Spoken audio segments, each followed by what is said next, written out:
female netizens' first gynecological examination. The test report actually showed that she was HIV positive. Her husband disliked her and threw her out of the house. Homeless, Anna was on the street. Unexpectedly, she meets two rich kids. They took a fancy to Anna's beauty. They dragged Anna into the car in broad daylight, but none of the passers-by dared to stop them, because the two have extremely powerful family background. One of their fathers is the mayor and the other is the police chief. These two bastard sons are known as scum. Dick and the two took Anna to a remote river. The woman took the opportunity to escape, but Dickie was getting excited. Behind him, he encouraged the woman to run. He wasn't worried about his prey escaping, because this was his hunting ground. Anna was one of the countless women he had taken from him. No one had ever escaped his grasp. Once Anna had gotten far enough away, Dickie was like a mad dog, barking like a mad dog as he chased her. Anna ran desperately into the woods. She hid in a small pit under a big tree. She hid for 3 hours without moving. She thought she could escape, but Dick and the others were more patient than she was. As soon as Anna crawled out of the pit, she was surrounded by two men.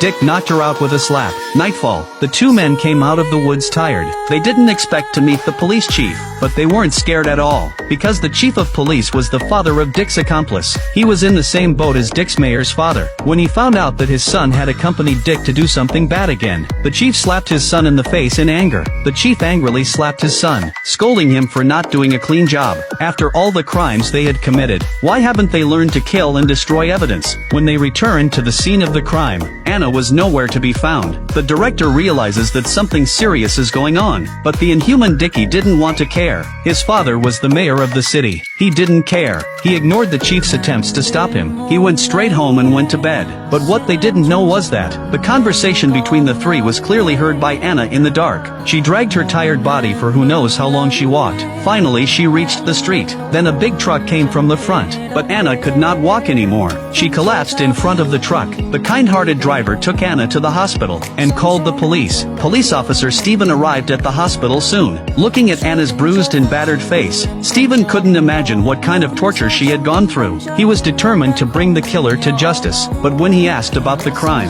Anna couldn't help but tremble. Stephen rushed forward to comfort her, but then Anna went into a frenzy. She ranted and raved about how no man is a good person, and told him to get lost immediately. Stephen held Anna tightly, trying to calm her down. The nurse heard the commotion and rushed in to help. Stephen knew this was not the time to ask questions. He took his assistant and went back to the police station. The next morning Anna was awakened by a nightmare. She wiped the sludge off her hands. She smoothed the torn dress as best she could. Then she escaped from the hospital when no one was looking. Without realizing it, Anna walked to the river. Thinking about her recent series of misadventures, Anna stretched her head to look at the bottomless river below. She planned to jump in and end her miserable life. But at that moment, Anna suddenly noticed a little girl being chased by her mother to the boat.